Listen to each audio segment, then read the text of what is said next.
It doesn't even cost anything. You don't have to pay a discovery pass, because, hey, it's already been discovered, Look, there's footprints. There's already footprints here, so it's already been discovered. So what am I discovering?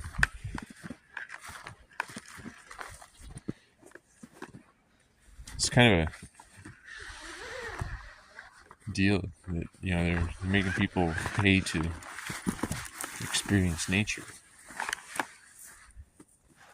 That's why many people don't experience nature anymore. It's too expensive. Isn't that stupid? Nature is too expensive. But it doesn't really cost anything. Just paying attention is all you need to do to experience